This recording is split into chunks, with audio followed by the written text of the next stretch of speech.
Quick history. I was a coaching consultant and an executive coaching consultant. Um, really, actually, that's not true. I retired officially from my career at the age of about 27. I worked in Parliament and ran a not-for-profit organization that helped teach businesses and communities how to lobby the new government in 1994 until 2002. By the time I was 27, I felt extremely burnt out. I was running an organization. I was dealing with some fairly high level politicians and parliamentarians and felt way out of my depth emotionally. There was a lot of times where I felt under pressure I didn't feel I could handle. So I decided to retire. And I went and lived in the Barbiata Club for a while and applied some of the skills and learnings from working in that corporate space to some of the projects we do at a community level in the rural areas of the Eastern Cape.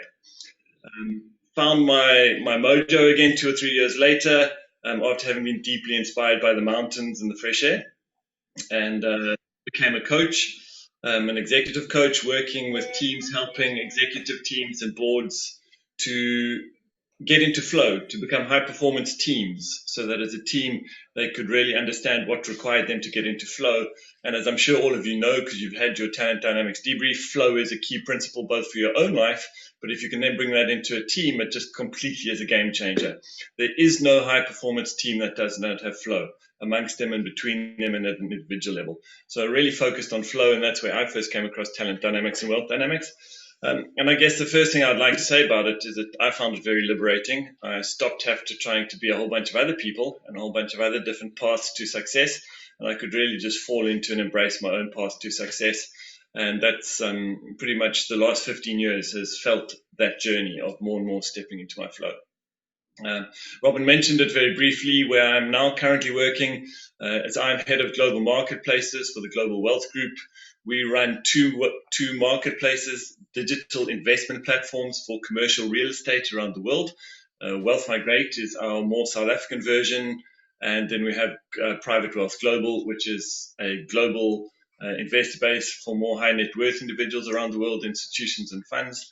And we get commercial real estate opportunities presented to us from around the world, from really world-class real estate developers and investment companies. We then make those available to people around the world who would like to have a diversified offshore commercial real estate portfolio. So that's what I do. The reason I'm mentioning that is because it ties deeply into my role as a mechanic. So what I love doing is figuring out systems, and as Robin said, the space I'm in now is very system driven. It's how do we take something that's fairly complex and make it simple. So can I just check, and you can just put a thumbs up if you haven't realized Zoom's got some pretty funky ways you can react, reactions button. So if there are any other mechanics here, I'd just like to know about that. So if you can go to the reactions tab and you'll see there's a hands up. Here, I'll give you an example. Putting my thumb up on the reactions tab. Great, so Tanya, Vaughan, I see we've got some mechanics. Zaid as well, Terran. Okay, so one of the things I love as a mechanic is taking things that are complex and making them simple. And that applies even more so to the concept of talent dynamics and wealth dynamics.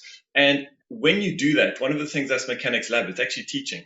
We love trying to share and communicate that knowledge with others. It fills me to be able to take something complex and get it across and make it really simple and easy to understand. So that's really my intention here tonight, is to take whatever questions you guys have around talent dynamics, wealth dynamics, and put them into as simple concepts. Now, you've all had a debrief. You all know who you are in terms of the profiles. So I'm not going to go into that. You've all been told I trained Robin, so I have absolute faith that he's done a pretty good job in making sure you understand your own profile. So what I want to do tonight is actually go much deeper. I want to take this conceptual space and take us much deeper into understanding some of the principles behind it. So that's my intention. So what I'd really like is if any of you have any questions about anything related to wealth dynamics, your profile, your team, what you need, what's working, what's not working, something you understand, please, I'd rather this was driven by that rather than by me and a boring slideshow. All right, I'm just going to switch the screen, so give me a second. So Robin, I can't see the questions that are coming up. So if you can fire them my way whenever someone asks. So the first thing I want to say is, Let's just start in the difference between the wealth dynamics and the talent dynamics. It's just a question that's come up. I know you and I use it perhaps to tell the story of how wealth dynamics was previously really centered around the entrepreneur, and then there were a lot of people who said, well, hang on, I don't actually want to be an entrepreneur, right? That's not my desire, my profile, my passion. So what is there for me? So there was a break in that kind of sales process. So talent dynamics is the same test, same questions. There are 4 questions with just slightly different wording, where it's more in the team scenario, but the everything else is the same. So we use it interchangeably, but that's really where it comes on. Talent dynamics, in theory, the reports are supposed to be designed around the team dynamics, whereas wealth dynamics is very much more around your kind of the business owner creating wealth and being that entrepreneur. But they're actually the same test and the same profile insights. Yeah, you're 100% right. When Roger Hamilton first developed this, he really developed it to help individuals find out how to become great entrepreneurs and their own path to wealth. And then he very quickly realized that's only half the picture. It's all very well me knowing, if you think about a rugby team or a soccer team, it's all very well me knowing that I'm great at being a forward or a back or a defender or whatever. But if I'm unable to know who else I should be playing with, then getting yourself into flow actually is almost impossible. And one of the key principles about flow is that you cannot get into flow by yourself. So I'm going to repeat that because I don't think a lot of people, when we do the debriefs, in particular on the entrepreneurial space, I don't think a lot of people really get that as deeply as they should. It is impossible to get into flow by yourself. The definition of flow is that you are taking value and you are passing it on. And the more you pass, the more you receive. All right. So flow is fundamentally about being able to operate in an environment where you're very clear on the value you add, and you are extremely good at being able to pass on that value to other people and know where you need value from other people. Now, in a team environment, firstly, you have to be able to get into flow. You have to be able to say, I can do this well, you can do that well, you need me, I need you. Let's keep passing the value that we're adding between us.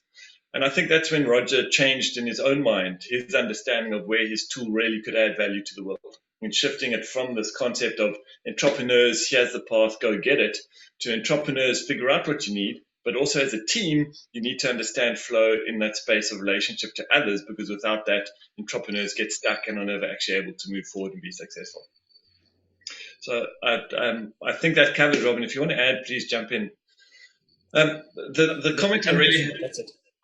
Yeah, the comment I really want to have about these profiles, and I'm not going to talk you through the slide, you can read it, but the real thing I'm trying to emphasize is that any model is fundamentally that. It is a model. It's not the reality. It is taking something complex. So I think there are 6 or 7 billion human beings on this planet, and we are trying to take that complexity where each one of us is individual and different, and have a model that helps us understand an aspect of ourselves and other aspect of other people without having to know all 6 billion's individual framework. And so a model is valuable because it simplifies complexity. If you think about any model in the world, that's what it's trying to do. It's trying to take complex things and figure out, are there strong dominating similarities that we can slowly reduce an understanding of something from 6 billion individuals to maybe 8 different kinds of personality. Now, that's very useful. It helps us engage. I don't have to know all 60 people in my team. If I just understand which of their profiles, I'll have a better understanding of how to deal with them. But whenever you model something, whenever you take something complex and make it simple, you lose the very nature of the complexity. And that means there will always be exceptions. Okay, so your profile is not a box. It is not something that we say, this is who you are, and that's all you are, this little box. It's an attempt to create value for you by giving you a summary, but the edges are blurred. They'll be blurred for all of us, that I don't fit exactly what may or may not be in my profile. I might have differences here or there, and please just understand that at no point in the next 20, 30 minutes am I at all trying to box you or say this is who you are. I have no clue as to who you are. Okay, so I'm just trying to use a model to share some thoughts and insights to get you thinking, maybe to ask different questions about how you can use this information both with yourself and others to add value and spread value. All right, with that in mind, when Robin did his debrief, let me just go back here. When Robin did his debrief, because he was well trained, he would have taken you through the 5 frequencies or energies inside of talent dynamics. And fundamentally, even though there are 8 profiles, what's far more useful is to understand what lies under that. Now, talent dynamics and wealth dynamics came from ancient tradition, Chinese tradition, developed by Fuxi probably about 3,000 years ago, that really highlighted and was used by Jung of all to just really show a lot of Jung's understanding of introverts, extroverts, a lot of his interpretations of not prototypes, stereotypes around the world were based by taking the work done by Fuxi 3,000 years ago and retranslating it into something that was more modern people could use. But the bottom line is that there are 5 main energies. There's the dynamo on top, which is, I'm not going to go through this, Robin would have done it, but very much big picture thinking, creative energies, visionary. There's the blaze, which is all about people, it's about connection, it's about conversation. At the bottom, there's the steady, the down to the ground, very rooted, who experiences the world through what they can sense rather than their imagination, which is the opposite on the top. And then on the steel side, very analytical, they need certainty, they need clarity. And in the center is the one thing that belongs to everyone. No one has a claim on, for example, being a greater connection to spirit. That's the unifying concept. And in many of the understandings about this, it's we are all trying to achieve something give meaning, give value to the world. And that's where the spirit sits. And in our different ways, we're all adding to it. When you have those, basically what it does is it helps you understand where you are as a profile by just figuring out how much of these 4 different energies any one person has. So, for example, in this case, this would very much be you can all I'm sure you'd be able to guess down here. This would be a deal maker. They've got a lot of blaze, they've got a lot of tempo, so that would put them in the bottom. Robin, I did say that I'm not going to go through all the energies, etc. in detail. However, if there's anyone who would like it, I'm happy to go through that again if that's a request, just to really highlight. I've done it very briefly, but if people want more than what I've done already, I'm happy to give that in a bit more context. All right. Key concept for all of us in our lives, and particularly if you're entrepreneurs and business people, is value and leverage. Why this becomes so important is because when you're running a business, there are 2 things you have to get right. Value. Are you adding value? What value do you add to the people you're engaging with, to your clients, to your service providers? And then how do you take that value and leverage it to make money? Now, value is about trust. If someone trusts that you can deliver service, that you can deliver value, they'll pay you for it. Okay, so you'll be able to earn money. And then leverage is how many different routes or ways can you take that value to a market, to a client base. Now, I know Robin is very strong on value.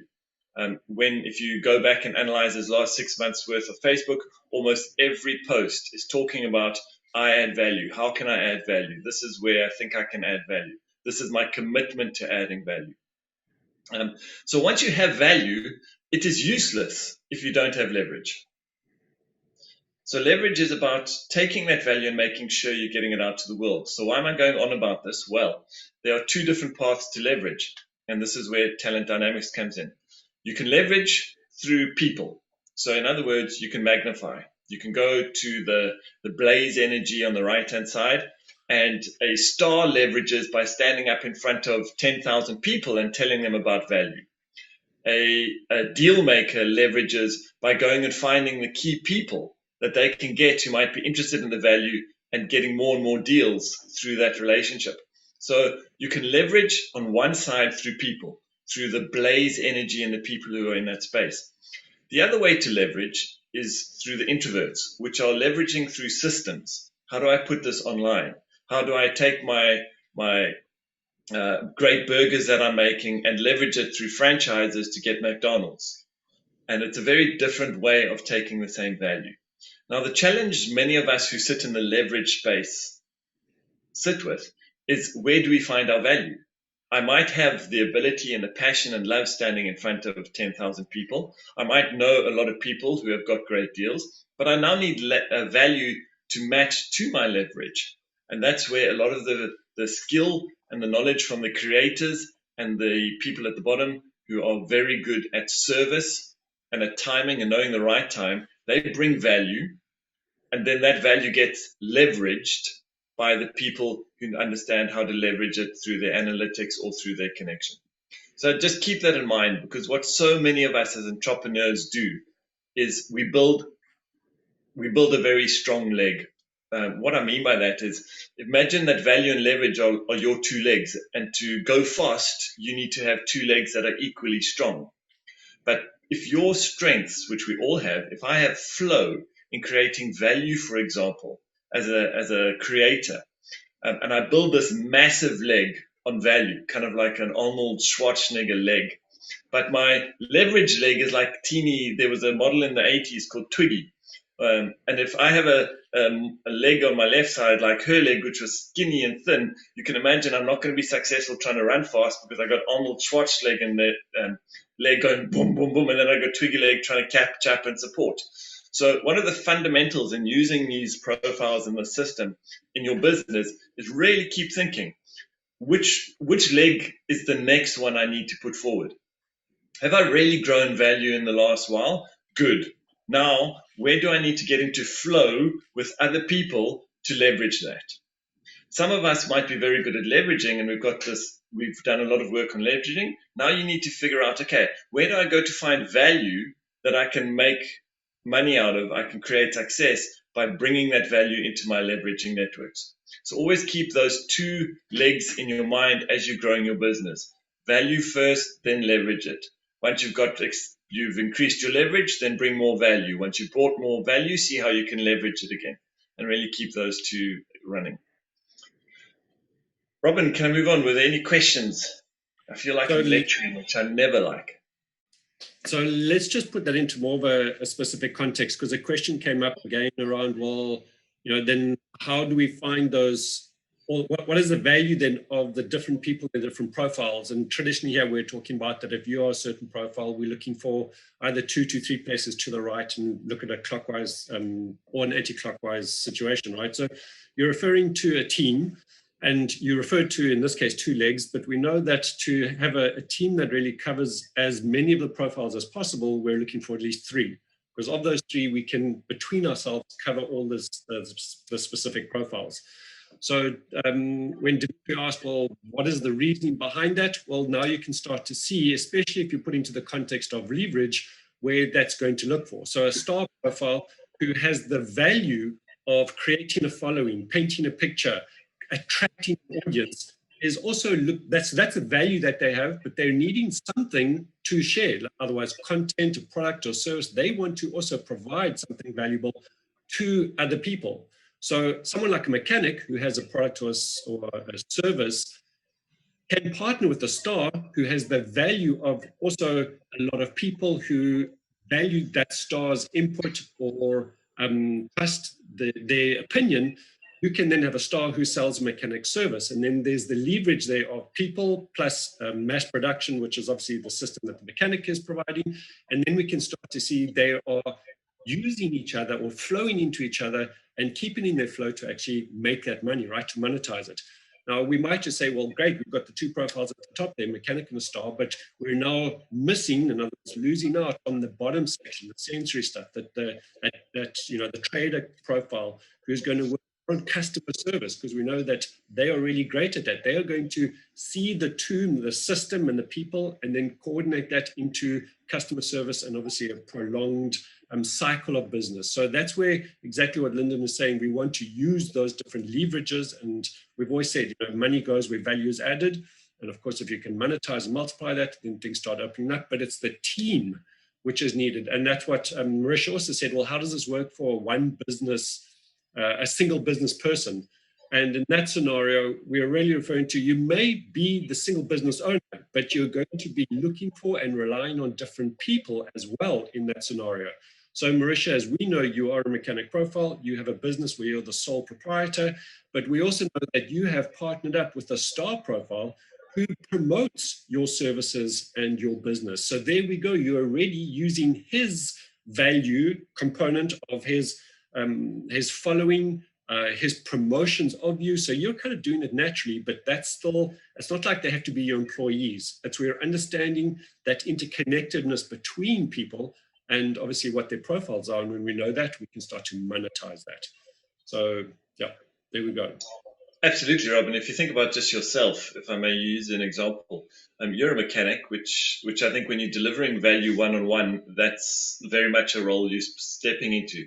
You're helping people with your systems to develop their own systems. You're sharing that knowledge.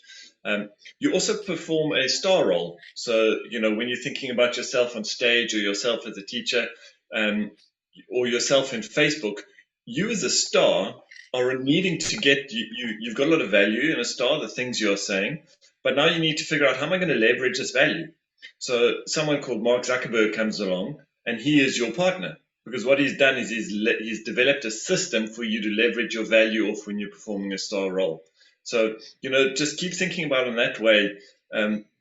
Even as a one person business yourself, you can tap into the different energies that different people are providing and creating flow between you without having to have them inside of your team. Though certainly as your team grows and as you get to that point, bringing some of those skills inside your team certainly become important.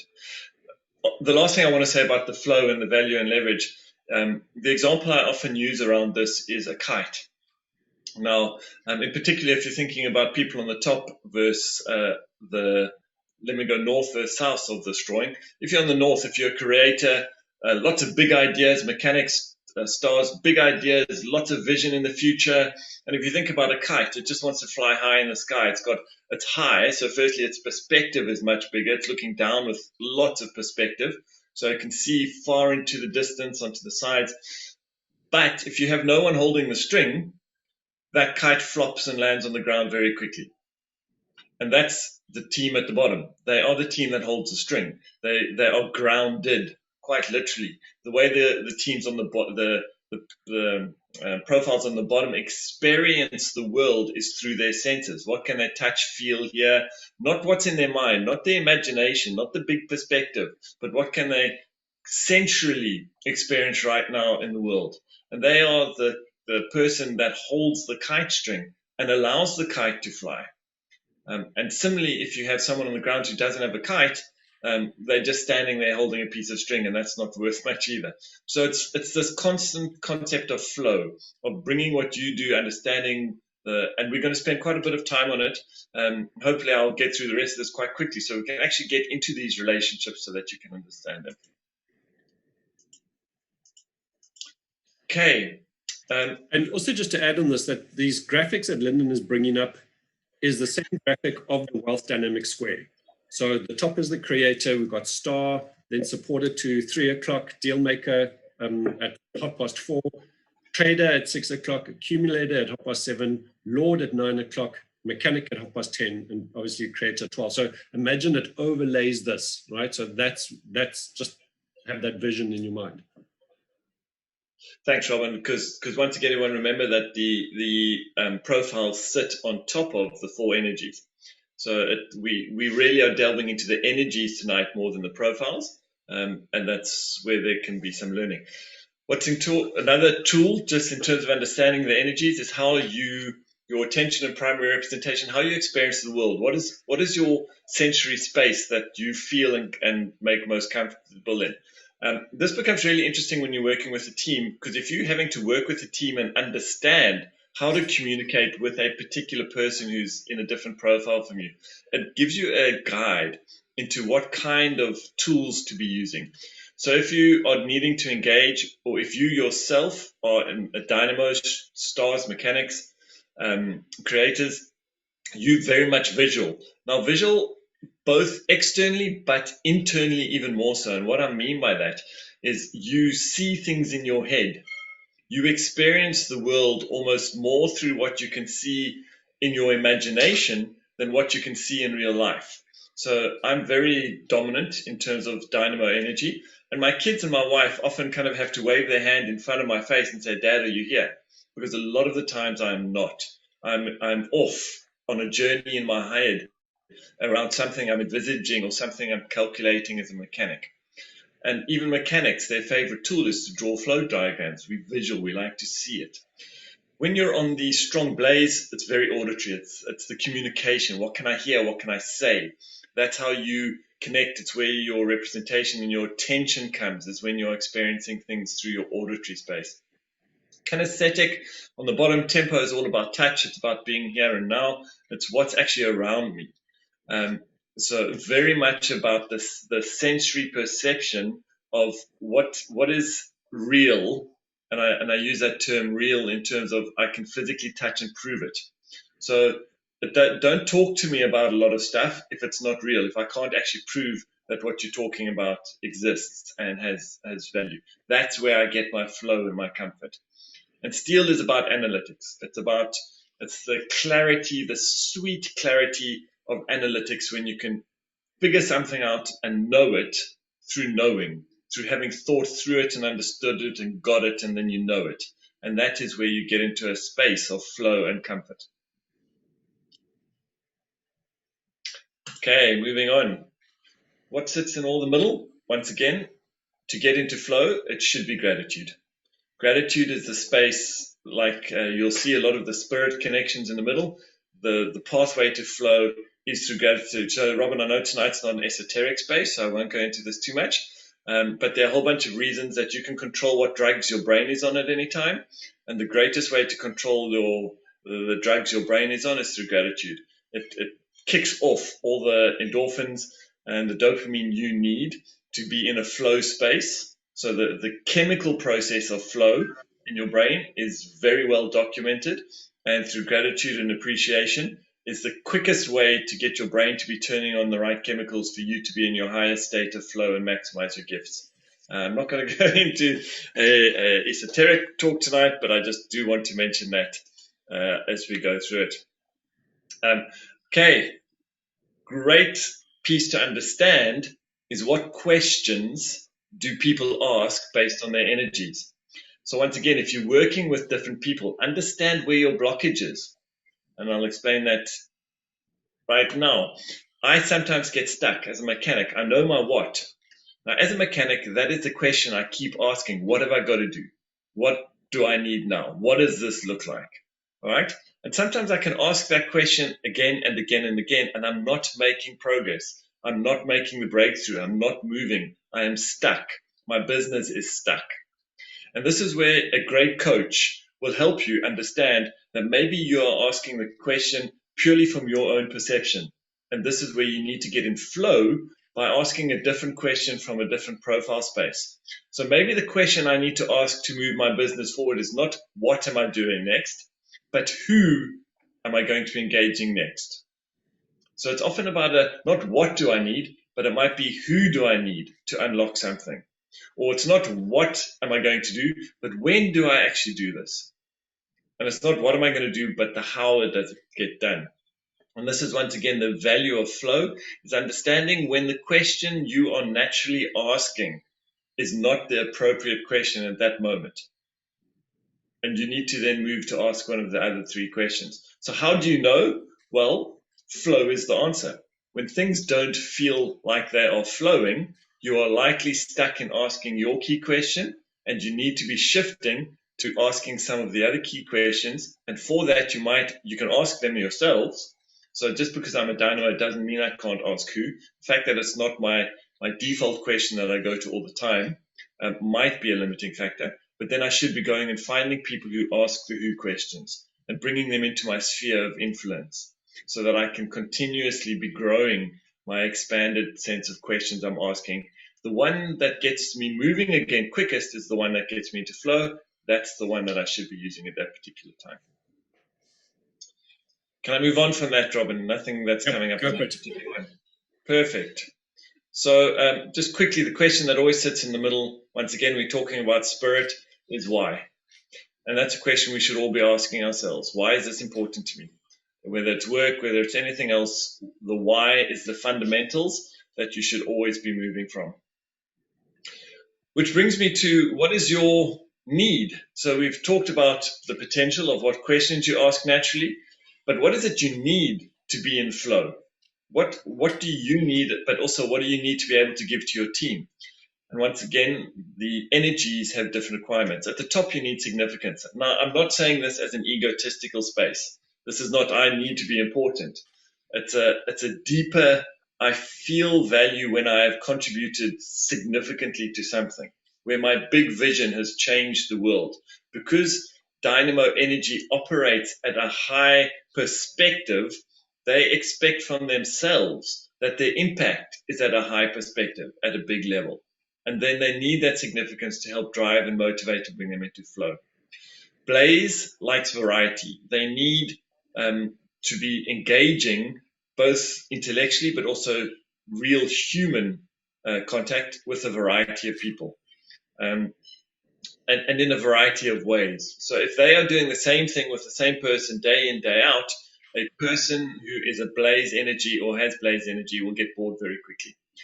The bottom tempo, remember, is about the here and now, and they need connection. They need to feel a real-time connection to the thing, to the idea, to the people that they are working with, and steal that certainty, knowing through your understanding, through you having worked it out, that you can be certain, is where you get a need met.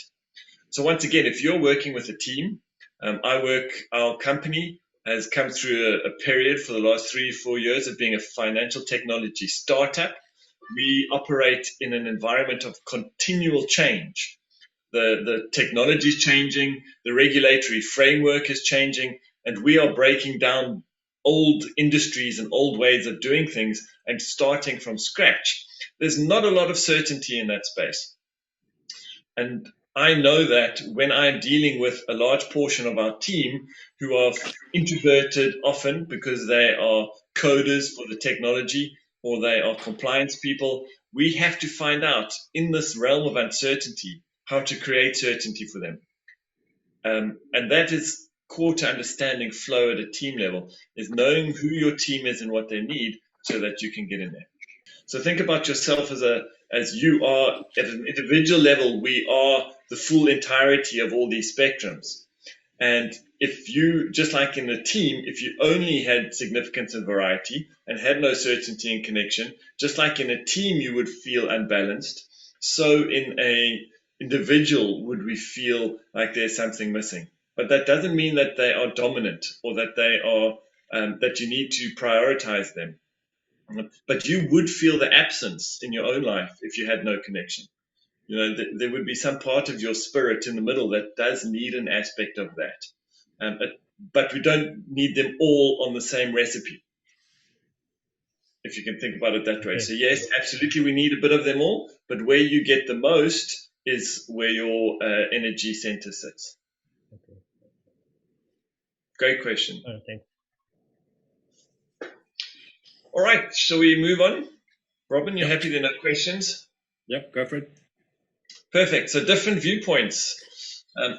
Once again, you'll begin to see here now we're repeating a lot of the same conceptual space, just giving it different names. So Dynamo is all about perspective. It's high level. It's what's the long-term picture. Whereas on the bottom, Tempo is all about perception. What can I perceive right here and right now? Finer detail. Perspective is big picture. Perception at the bottom is very much about detail. It's about what can I touch here, feel right now, right here. Blaze is, and color is not so much, we're not talking color in terms of red, blue, green. We're talking color in terms of, if you can think about the blaze energy of extroverts, there's a lot of boisterous energy. It's a lot of activity and fire and vibrancy. And that's when we mean color. They bring that perspective of we need creativity and vibrancy and energy in our space. Whereas what the steel on the other side brings is this viewpoint of real clarity. I think Robin, having experienced some of his coaching, Robin really brings a lot of the steel energy to his coaching practice. You know, we might rock up and be all enthusiastic and full of color, and he'll come back to it and say, that's really great. now give me clarity. What's going to happen? Why do you want to do this? What's your next step? Have you sorted this out? And that's really that value of the deal. I'm trying to move through these quite quickly, Robin, because I do want to just touch on the next series. So are you happy with that? Yeah. Great. So leadership styles. Once again, if you're in a team, very interesting. If you're not, don't worry about it too much. Task-based, because you've asked the what, you're going to ask the task-based questions, and you're going to try and drive your team through task orientation. If you're on a blaze energy, it's going to be collaboration. It's going to be, how do we do this? What do you think? I'd like to add to this. What's the collective? How do we collaborate on a project and a decision and on an outcome? Tempos, they like to tick boxes. So it's activities. You're going to do this, I'm going to do that, and that's great. And let's tick the box. Let's get it done. And still, leadership is very calculated. And when we mean by calculation, it's very driven by numbers, very driven by analytics. And you're going to ask for data, and you're going to want to make decisions based on data. So whether someone wants to collaborate or not, you're going to go, I don't really care, just bring me the data. So it's very much a leadership style of data and analytics. Now, once again, very important to understand your own path, but also understand that that doesn't necessarily make it right in every context. And I'm going to explain that probably in about 2 or 3 minutes around understanding that you are not always the right leader for your team. You need to identify what stage you are in a entrepreneurial cycle and make sure you have the right leader for that stage of the entrepreneurial cycle. And when I say leader, I'm not saying that they have to be the CEO. What I'm saying is who is taking the leadership at that moment? Who is driving the next phase of your business? Who is guiding your team or your own work in what you need to do? And even as individual entrepreneurs, for those of you who are sole person entrepreneurial spaces, understand where your business cycle is, because then if you are not the right leader for yourself in that point, that's when you go and get a coach or someone else who can help you bring their leadership to your own business in the right process and the right time of your particular space. Once again, at Spirit, we should all be contribution style leaders. That is the path to flow. It's been proven. Once again, I'm not going to get into that tonight too much. But if you want to get high performance teams that are in flow, it's leaders who are contribution and gift based. And I don't mean gifts as in, a bottle of wine or thank you for high performance. I mean, you are bringing your gifts to the team rather than being demanding of the team and just taking their gifts. Leadership is a service orientation, and those are the teams that get into flow the quickest. If I can just add something onto that as well, now that you actually even put those other things in there. One of the definitions that I found confusing here, because it very much also comes from some of the international wording, when they say task-based, for us, task in South Africa often means the day-to-day tasks as opposed to the vision. So some people might say, well, what's the difference between a task and an activity? So in this context, the task actually refers to as vision-based leadership. If you think of Elon Musk, Richard Branson, Steve Jobs, they painted this big picture and they're saying, this is where we want to go. Who wants to join us? Rally up and go. I mean, we look at Elon Musk with SpaceX at the moment and Tesla, and he's out there like the vision. We want to go into the space. We want to create an impact, and it rallies people to come into that leadership, right? Which is how things start. Maybe I'm going to check Linden, and we're going to just touch base on on the business cycle as it goes from we'll get to that, because then this will all start making sense, especially where Linden made the comment about, the stage that your business is in, or the phase that your business is in, relates to what leadership style may be needed, right? And therefore you may not be the right one. And that will make perfect sense when you start looking at the leadership styles, because you're going to need disruptors, you're going to need stabilizers, you're going to need systemizers, who bring in that repetition and predictability. And then you're going to need the Elon Musks and the Steve Jobs to disrupt again and to change and to innovate. And then you're going to need the people to grow the businesses, grow the brand. And it actually follows a cycle which all of us could tap into. So, yeah, let's go for those. Robin, great catch. Sorry, task. So you're 100% right. Elon Musk is a good example. His task, he set his team, was to build rockets that could take you to the Mars. That was his task. And then a tempo leader can step in and say, okay, what activities have we got to get to achieve that task? So great catch. Thanks. Okay, we're almost at the business cycle. The last piece I want to talk about is just the differences amongst the profiles. So now we are back to profiles. This is really interesting for me, and I find this fascinating that when you ablaze energy, it doesn't necessarily mean you like people. So for those of you who may know, there are people like Gareth Cliff, shock jock, radio DJ, and actually he is horrendous with people. On a one-on-one, he himself will acknowledge it, but even the people around him will say he is horrible with people. So he is Blaze, he is an extrovert, he is about people, but he is at his most comfortable when it is 1 to 10,000 people, where he is the one. So he doesn't have to do much listening, okay? All he has to do is a lot of speaking. And that's when his comfort zone is. When it comes down to dialogue and actually listening, and he doesn't have the control on that, then he's actually really uncomfortable and he doesn't like it, and people don't often like him in that space either. So just because you're a blaze energy doesn't mean that you're really good with people. And the same is on this side. Often some of the best leaders of teams are introverts because what they value is relationships where they feel safe and where they can create long-term relationships with people. So if you've got a team that needs security, that needs trust, having an introverted leader is often some of the best people management skills you can get, because introverts will build long-term relationships with people they know and like, whereas blaze energy will often build relationships with new people and will need new people through their space.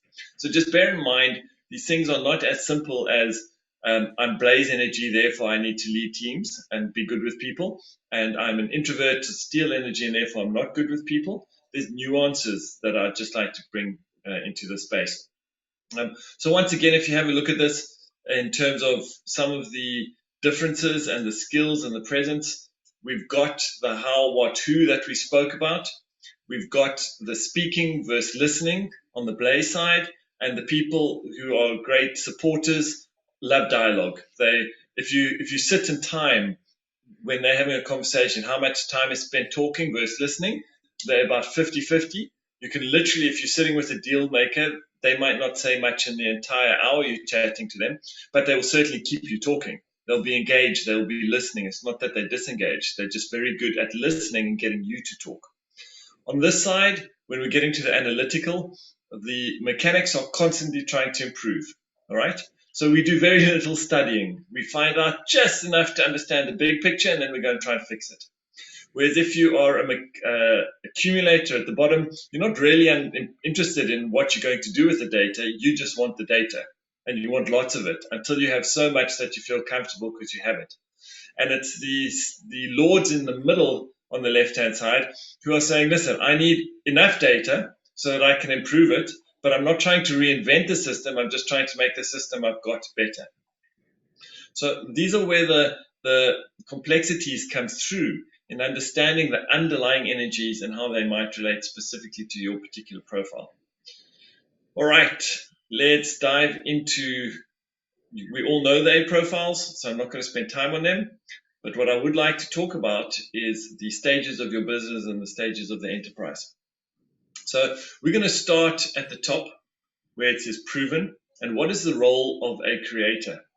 So a business that's life cycle is in the creative energy is to get a concept and prove that it has possibility. So not just an airy-fairy idea that is still in the thinking stage, they still need to take it to the stage of proven minimal viable product.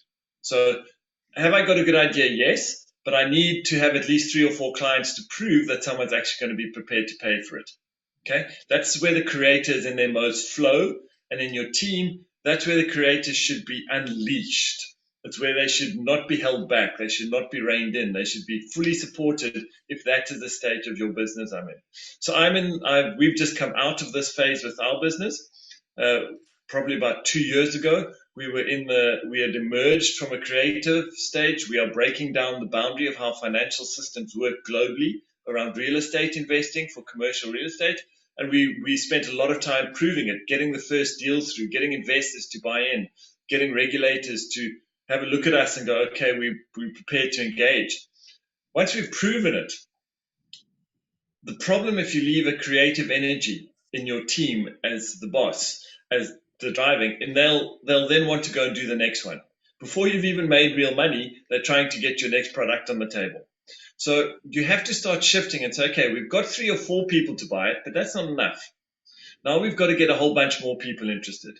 We've got to really get our brand attraction growing. Instead of getting the interest of 3 people, how do we get the interest of 3,000 people or 30,000 people or 30 people? Now I've got the attention of these people. They're going to start wanting stuff from us. So you need that supporter energy that's going to start saying, okay, guys, let's work this through. How are we going to make it? How are we actually going to make this thing work? How are we going to take the vision of the creator and start driving it into a team that can actually deliver, that can operate? So your leadership at this stage needs to be a supporter who can be the bridge between the vision of the creator and connect him to the tempo energies of let's get stuff done. That's why at this point, that supporter role in leadership is so important. Okay, so now you've got a team, you've got an idea, you've attracted a whole bunch of attention, you're starting to get it working. But now you really want to grow. Just if I can, keep in mind value, leverage. Value, time to leverage again. Okay, so now I'm back to market connections. How is it that we're going to go from having 20 people or 30 people to 3,000? Well, a deal maker will come along and connect me to the next 30,000 and the next 30,000 so that I don't have to do it myself. That's the quickest expansion, right? So, but I'm still within the one business. I'm still running one system, but I'm leveraging through market connections through someone who's going to go make deals for us. The next stage in an enterprise is when you get to be a tradable entity. So you can actually come and say, hey guys, look, we've got a really good business. It's operating well. So would you like to buy shares in it? You might not be listing, but you're at that point where it's now tradable, where you've proven everything, you're expanding, and now you can get trading. Now, the importance of leadership at this point is it's about understanding the timing. Is this the right timing to be doing this? And when is the right time to go and try and make these deals? And that's where the tempo energy at a leadership level is very good. They're hands on the ground. They know what the market is doing. They know what the market is saying. They know what people are looking for. And they can say, yep, now is the right time to go and do this, or no, it's not the right time. You don't want to go into a market at the wrong time and try and sell either shares in your company or expand what you're doing. Okay, now you're stepping into the next space, which is saying, okay, we've started getting shareholders, we started selling our company, let's bank this. Let's take it, let's make money. This is where the accumulator comes in and really pays attention to your numbers, making sure that everything's there, that you got the right stuff, that it's being very process driven, ticking the minute boxes to make sure that there's nothing that's going to go wrong. The accumulators are all about risk management. How do we reduce risk drastically to the least risk possible? And that's when you get the bankable asset. So you've come through the cycle of your business. You're not at a point where you want to reduce risk totally so that you can just make sure that whatever you've invested and done and your team is built up until this point is at a point where there's risk reduction. All right, now come in the Lords. It's the next phase of your business. You're running smoothly. You've reduced risk. You've got all the other functions happening. And now you want to squeeze the last amount of money out of your model as it currently exists. And that's where the Lords come in and they start cutting costs. They start squeezing the margin, figuring out analytically how to make the next buck, the next piece of money. And then you've got to a point where you said, great, we've done all of that. Now can we replicate this? Can we go and create another, systemize it, franchise it, and then expand it and make it grow through leveraging? Once again, just keep remembering value, leverage, value, leverage. You've just added value by the Lords having a look, creating value. Now you need to say, okay, can we take our next step, the left leg, and leverage licensable systems? You're taking it, you're franchising it, you're putting it out there, and your business is now at a point where unless you innovate, unless you create something new, your business is going to start on the decline path, where the average business has a curve, so a curve this way. It's now going to start on the decline in terms of revenue, in terms of profitability. Other people are going to come into the market, they're going to copy, and now you need to see, okay, can we prove our next concept? Can we launch the next cycle of our business into the world? Now, that the theory of all of this is great at a high level. We can understand it when we're talking about big business, but you can also apply this to your own business, even if you're a one-person entrepreneur, to understand where in this are you. Are you at a point where you've just proven it? Or are you at a point where you're starting to attract more attention to your brand? And because of that, are you getting squeezed in terms of your ability to actually operate and deliver? Now that you're operating and deliver, can you go and find other market connection deal makers to bring in more business for you? Right? Then are you starting to get to a point where business is going well? Now you just need to be very hands on the ground, seeing maybe it's time to either bring in partners or expand. Then are you reducing all your risk? Are you then looking for ways to maximize within your existing business model your margins? Can you figure out how to do what you're doing and take it to a wider audience through licenses so that you don't have to be involved as franchises? And then, okay, time for me to innovate again. So that was a mouthful, Robin. I'm not sure if there's anything you want to add or if there are any questions that are coming through at this point. So there were one or two, well, there's a question there about any accumulators here. No. So in talking about these kinds of things as well, I've chatted to some of you around this as well, is because I know what I do, I also know who's looking for my kind of services. So I can know what the kind of clients are that I would most attract. And obviously I market to that, right? So there are certain kind of profiles that wouldn't really come into a lot of our circles, which would be the accumulators, traders, and perhaps the deal makers. So right now we've got only one deal maker. We don't have any trader and any real accumulator. As you've seen from the chats, most of you are lords, got quite a few mechanics, and of course we've got quite a few supporters, right? Because we also know the supporters really need the systems and the automation because they've got people and they love that variety, but they're like, yes, I can't handle all of this if I don't have systems. So knowing all of this as a business person gives you incredible insight. And I know we're going to move into that now as well about, well, how do we actually connect with the work with, or have the insight into how does my profile work with others? But that question around, are there any other accumulators? Not really, right? In the circles that we move in, we're not really going to find them much on the social media per se, not really networking strongly in the kind of stuff that we're doing. So not because there aren't many in the world, it's just in how we've done this. And of course, the people that are looking for my support, it's not going to be the first one that would come onto a setting like this. So interesting one there. Otherwise, going back through the stages of the enterprise and actually seeing more this, how it might apply to some of you in your individual businesses. Like I know, for example, Gavin as a lord, he's his own business owner, but he's at the stage now that he's been so steady and consistent. COVID came, he's had to go online, and he's saying, I have to disrupt now. So he's had to go through a massive disruption phase, which is actually like a creator has had to come in and say, you've got to turn your business model on its end and totally reinvent, which can be super stressful for him, right? We've got a whole lot of supporters here who, one of the biggest challenges you're going to say is, you're great at this connecting, networking, but how do I monetize that, right? So that would be one of the biggest questions, because many of the supporters here are saying, like, how do I actually turn this into a business? And we've often discussed, well, it's the who that you need to really look at and who you need to attract and work on and monetize that component. Quite a few mechanics, so we've touched base on this licensable system. You know that our primary drive is actually, how do we get ourselves out of our business? In other words, how do we replicate ourselves en masse and make that work, which is why I drive Celine Dile, Tanya, Alan, all of us are like, get your courses out there, because that's perfect. That's licensable. It's automated. It's the kind of passive income. I mean, that's why we've got the Airbnb or the other stuff. The lords in here, you're the guys who are optimizing, perfecting. You're kind of saying, Robin, give us your system because we want to just implement it and then we'll tweak it and make it better. In other words, we will squeeze the property. We're going to increase those yields. We're going to do better than that. We want the multi-let because we can actually manage this through strong systems, whereas a supporter out there wants to go and connect with all the tenants or meet and greet the Airbnb guests. So knowing all of this really can unlock a lot about what you're really good at, which is obviously why we're working on that. From the accumulator side, selling to an accumulator, again, coming from marketing perspective, is a challenge, because they're going to say, I'm not sure, let me think about it.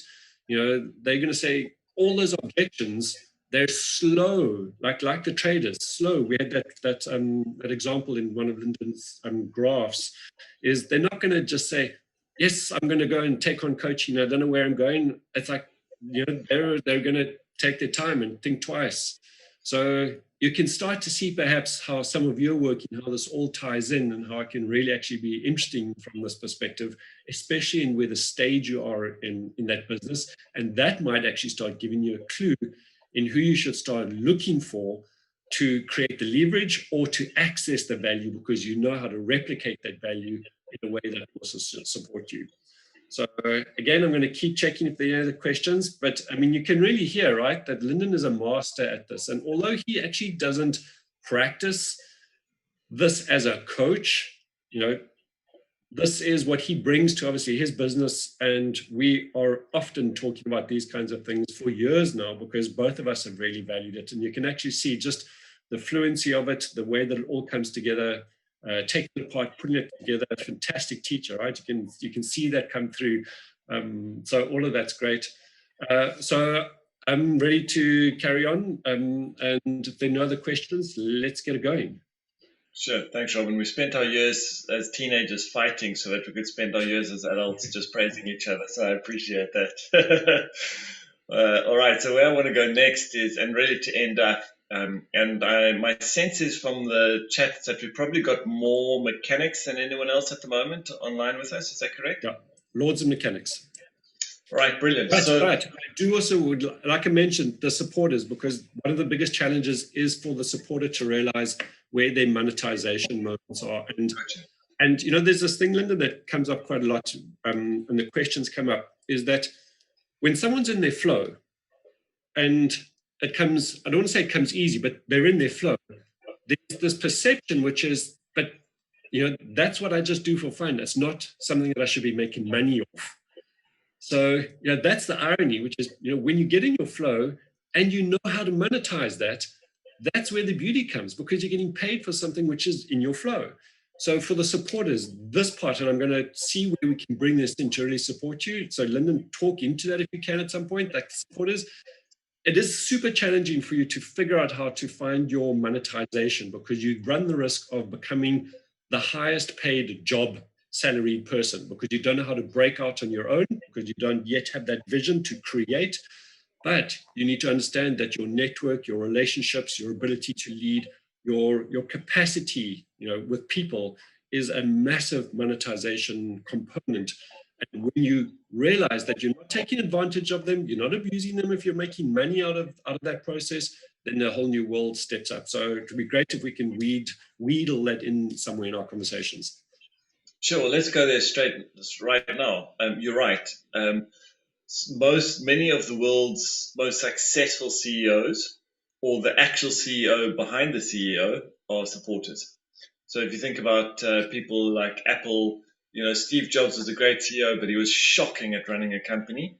His real CEO was a supporter, et cetera, et cetera. So behind a lot of the stars, Elon Musk will be the first to tell you he's a visionary, but he's not who runs his companies. Richard Branson, exactly the same. Some of the best CEOs in the world are supporters, because their value is that they can drive collaboration. Now, if you're an entrepreneur at a soul level, bearing in mind as a supporter, you still have close to you the deal making aspect. So you can certainly monetize there as well. And you do have the star potential. You can move up or down in terms of your wings, as I call them, on the side of your profile. So those are both tools that you have for if you are in a stage in your life where you're more as an entrepreneur by yourself rather than an entrepreneur inside of a team. And please understand that concept. Just because you're part of a team is not meaning that you're not being entrepreneurial. You can be extremely entrepreneurial using your flow inside of a team. But certainly it is a challenge for many of the supporters, because their flow space is when they are driving collaboration amongst a group of people. Now, even if I just say that, it should give you a suggestion as to where to find your flow to your path to wealth. Driving collaboration amongst a group of people. That doesn't mean you have to be inside of a team. could mean you're in a group of entrepreneurs like this group here, and your role is to drive collaboration. It could mean that you're part of a network and your role is to drive collaboration. But that's really where you're good and where you should be. But every time you do it, make sure you're getting paid for it. One way or another, don't just do it because you say, this is nice for me and I enjoy it, but I can't possibly be paid for this. You almost need to tap into your deal maker energy. A deal maker will not do anything unless they're getting paid. They're going to go and connect two people, but they're going to make sure that they get a piece of that flow as it goes from the person they connected to the next.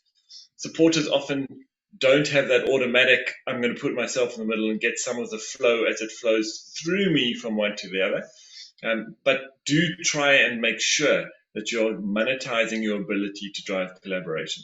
And if you need support on how to do that, Robin, as your coach, I'm sure can help you. What I want to do, just because I am conscious of time. Yeah, so just while we're there, so Dimitri, Dietmar, Stella, Miguel, the supporters out there, like I'm saying to you, just hear what Linden has said. Make sure that even if it flows through you, you're tapping into that vein, right? You're monetizing that, because it probably could not have happened without you. There's value there, and money goes where value's added. It's not that people won't pay you, you just haven't asked. Absolutely. And as supporters, you're probably best equipped out of all of us to know how to ask. It's just a belief you have to have that says, I'm adding value through collaboration, through driving collaboration amongst a group of people. And it's about finding how to express that value so everyone can see it as clearly as it plays out. And I think, once again, if you're in a coaching relationship, it helps you to ask that question. How do I demonstrate this value? How do I account for the value? How can I, and when you want to do that, ask a mechanic, because a mechanic will help you develop the system to show your value to the people you drive in collaboration with. With that in mind, because I am conscious of time and I can't wait to turn the slides off so we can just chat if anyone's got questions. There's a great tool, once again, the I Ching, which is what was developed by Fuxi all these 3,000 years ago. He used these same 8 energies, same 8 profiles, and when you have 8 engaging with 8, you have relationships. So what is the relationship I need to be conscious of as a mechanic when I'm engaging with a star? How does that dynamic work when I, as a mechanic, am engaging with a accumulator? And there are guidelines for each of those directional relationships. Okay, and so what I'm going to share with you now is just some of those guidelines. I will happily share these slides with Robin so that you can go and get your particular profile's guideline and have a look. So what it looks like is this. What should a creator be thinking about? What should they be doing, and what should they be avoiding when they're working with other profiles? And it starts at number 1.1, when you are, as a creator, engaging with other creators. What do you need to be doing? What should you be paying attention to? What should you not be doing? When you are, and they once again, in the probably more esoteric space, the ancient Chinese philosophies around this gave them names: innocence, partnership, caution, standstill, collaboration, conflict, retreat. And it's really interesting to go, and even the names give you an indication of where the potential problems might be. So it's really exciting to be able to have a look at this, and even in your own life and your own business, if you are a creator, start having a look at what you should be encouraging in your relationship with the other profiles and what you should be resisting in your relationship with the other profiles. So I'm not going to go through them in detail. I'm certainly not going to go through all 8 of them. What I am going to do is just jump to the ones that Robin has highlights. So as a supporter, you ignite all around you. It's about enthusiasm. It's about blaze energy. It's about, this is a motivational space, a collaboration space. And this is really where you should be looking to understand what actions you need to take with people, but also what you should be avoiding in that particular relationship. So just for fun, I'm going to use, if you're a supporter and you're listening, let's use Robin as your example and what you should be avoiding or you should be doing with Robin. So in this case, you should stay free of expectation and look out for opportunity if you're a supporter. What you should be doing is moving widely and freely in search of action. Okay, so avoid sticking to old norms or old habits or looking backwards. Now, a lot of that is very esoterical, and you might have to think through exactly what it means. So let's take this in a particular framework. If I am a supporter and I want to go and work with Robin, I need to walk in there and really keep as wide as possible a pathway, but know it's about action. All right? Know that that's what we're looking for here. We're looking for the systems and the things that are going to drive action. That's when you're with Robin, that's the space that you should be most open to. What you should not be doing, because remember, what do mechanics do? They like reinventing. They like making something new and better than it was before. So the last thing you should be telling a mechanic is saying, no, but this is how I've always done it. Or this is the way it has always been done. Because at the heart of a mechanic is this drive to improve and create something new for you. So if all you're doing is saying, listen, let's just do it the way I've always done it, it's going to be a natural space to not getting the maximum out of flow. Because remember, that's what these cards are about. It's about how do I drive the maximum flow out of this relationship in that space. Any of our supporters, is there any of these that in reading quickly you've got a question on before we move to maybe giving the mechanics view? As I said, I will share these. So let me just move on. I think we've probably got Lords and mechanics. So I probably want to do one more, and then I'm going to actually stop and just line a conversation for the last, how are we doing on time, for the last 10 or 15 minutes. So here you are as a mechanic, and for those mechanics, let's reverse this and say, what is the guideline that if you're a mechanic, for example, that you should be doing with supporters? So the action you should be encouraging is that supporters, so when Robin coaches you, if he was worth his salt, he would be saying, okay, you need to be disciplined. Because if you're not disciplined, you're going to chase everything. It's going to be wild. It's not going to have structure. And Robin's role is to help bring you structure. So his action that he's going to be supporting you, the flow he's going to be bringing to you is to be that you need to be disciplined. He's going to be helping you support being disciplined in refining the rules so that as others are playing the game. Now, what Robin should avoid is getting swept up in your excitement, because you are mesmerizing. You're a supporter. You're going to get excited. You're going to be great. And if Robin gets swept up in that, he loses the ability to deliver his value, which is the value of supporting you to become disciplined in refining the rules that others and yourself need to play to get into flow. So that's just an example of how these cards and how these relationships work. It's a real conscious stepping of a mechanic. What action should you be encouraging and supporting in the people you're working with to bring your value, to bring them into flow? And what should you avoid to disconnect the flow and put a block in that pipe? Any questions from the mechanics on what you see in front of you before I turn the screen off? So if you're a mechanic and you're having a chat to a lord, remember where the lords are strong is they're very good at understanding and mining information out of data. Okay, so the accumulator at the bottom is very good at putting data in. Lords are good at mining that data, and mechanics then take the high level results of that data and want to reinvent the world. So if I'm now a mechanic and I'm dealing with a lord, I've really got to be open to the value that their mining has brought me. Okay, so the action you want as a mechanic is really to be open to the insights that this Lord has generated by really having a look at the numbers and looking for the information and the patterns that those numbers are hiding. Okay, what you want to avoid is being a mechanic, which is high level and not dealing so much with the actual information and results, but just in your brain jumping to the conclusions, because that's what we do as mechanics. We jump to conclusions rather than being data driven in our analysis. So what you want to avoid as a mechanic is jumping to the conclusions and to just go in there because you've created this expectation in your head on the high level that all you're going to do is go in and validate what you think, irrespective of what the Lord is actually bringing to the table from their more studied analysis.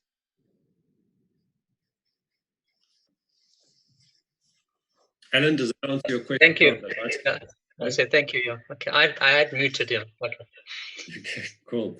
Excellent. So I asked for a lord onto a deal maker, and the reason is because many of the lords of you out there deal with deal makers, which are often the classic estate agent. So estate agents are a great intersection between bringing time, which is a property on the market now, with the intersection of people and creating a deal out of that, right? Now, that doesn't mean that all estate agents are deal makers as their profiles, but those ones that we really do want to connect with and nurture relationships with are the traditional deal maker. So I'm wanting Linden just to tap into how would you as a Lord tap into a deal maker such that you can actually either target them or nurture that relationship such that the deal maker says, wow, actually, you're the kind of person that I want to have on my little black book so I can send you those deals first. Because remember, as Lords, you want the deal to come to you.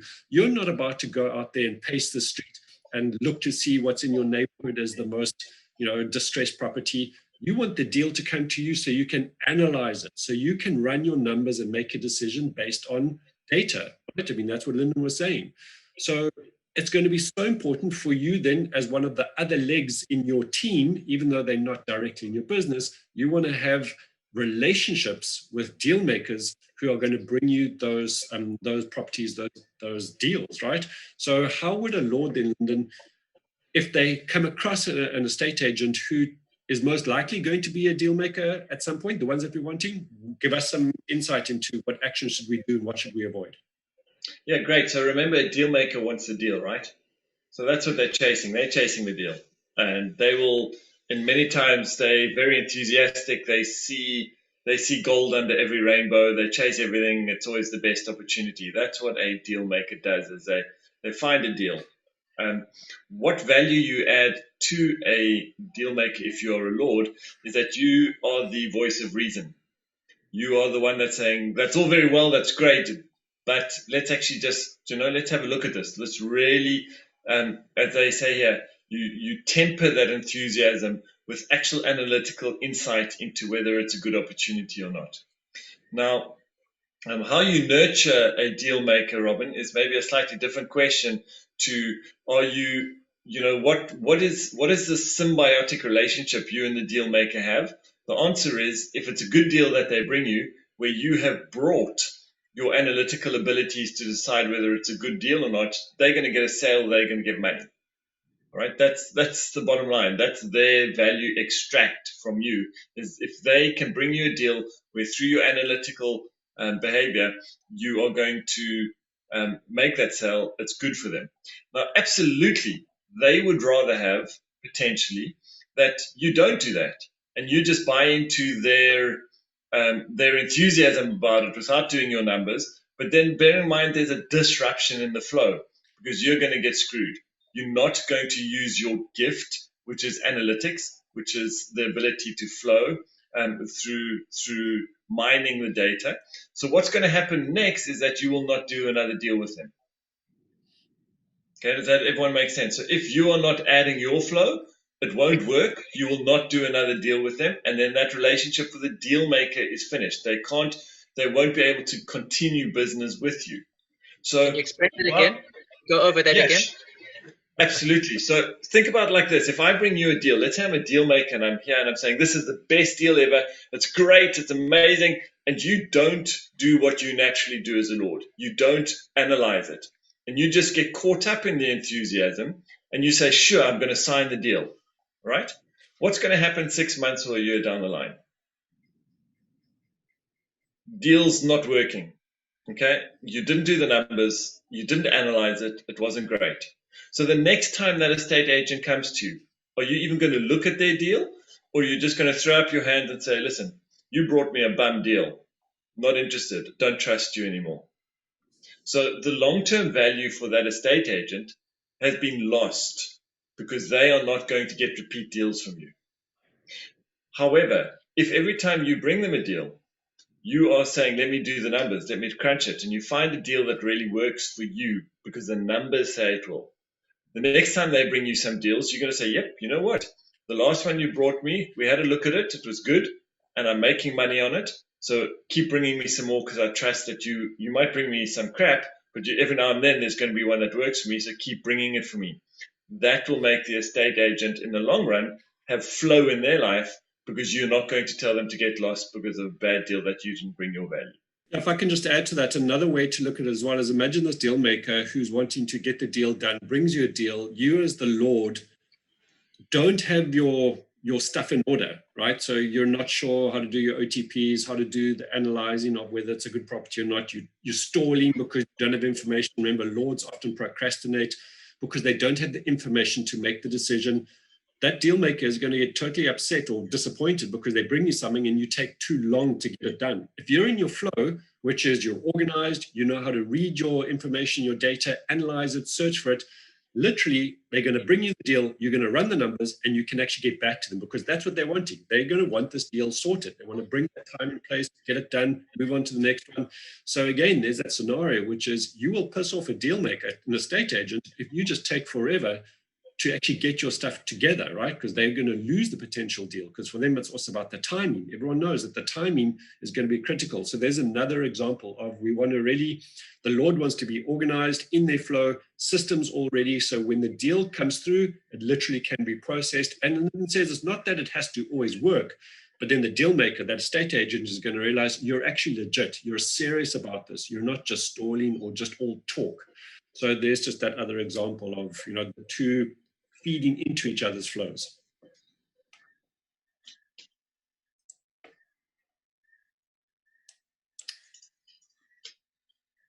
Linden, you still there? I'm still here, yeah. Okay, great. Okay, so that was that. So let's just open it up. Let's just see what comes there. Michael, of course, says, but what about me? I want to know about a star, please. Tell me, don't leave me out. So he's asking, what about a star and a deal maker, please? Sure, absolutely. So Robin, and to all of you, just a note, I actually have a meeting in 3 minutes with some of our colleagues in the US around a commercial real estate deal. So I do have a hard deadline, I'm afraid, in 2 to 3 minutes, which I'll have to drop off, and then you can keep having a conversation. But let me deal with Michael's question.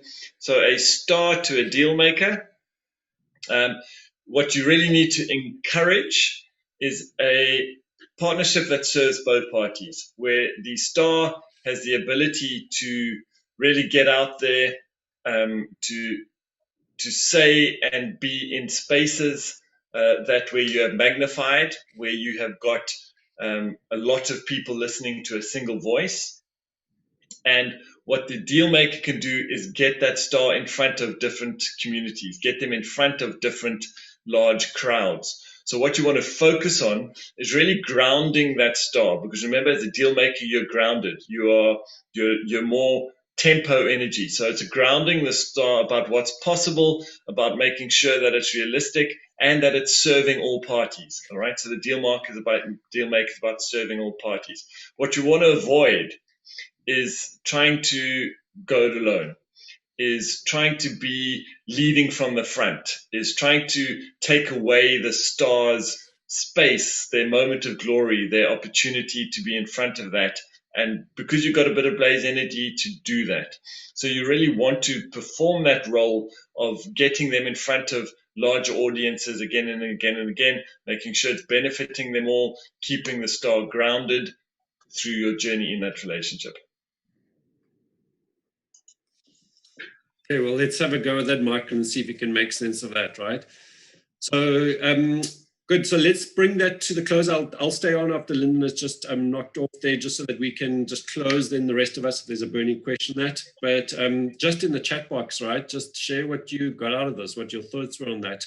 Mechanics, how you praise a mechanic is you value them for the contribution and the insight that they've given you, because they love sharing that knowledge and that insight, right? So figure out how you can share that with Linden, to share that what he's given you from his insight, his experience, his advice, and how you can see that's going to make a difference to you in your life, right? That's a significant takeaway, because it brings in the significance which we touched based on at the top, as well as the system which Linden has obviously shared with you, right? So he has systemized this in a way that makes sense for you, and of course that's the key link. We know how to also then tap into our partners in our team as such. We can also really get them to also feel that connection of wanting to be part of it. So please do just put that in place.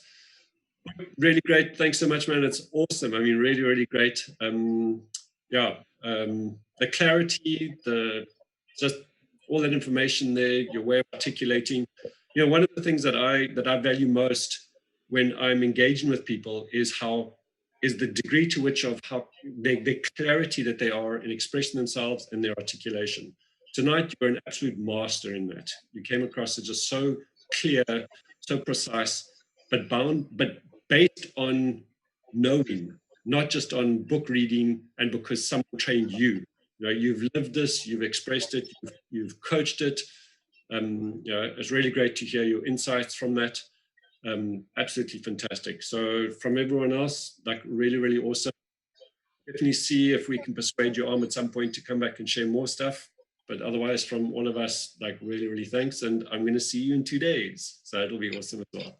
Yeah, Rob, look forward to seeing you in the Babylon. Thanks, everyone. Have a great night. Great. Okay, so everyone else, if there are any last questions, do please unmute yourself. But that was just absolutely awesome. I mean, that's a sharp dude there, man. Really, really great. As you can see, different insights, and him and I actually work really well together in those kind of conversations. So really, really good. Any questions that any of you have at this moment? I do have those slides that Linden has shared. There's a part of me that says, yeah, we should actually be unpacking this and actually going through a whole lot of it because there's some amazing, amazing insights. Yeah, just wouldn't that be great, right?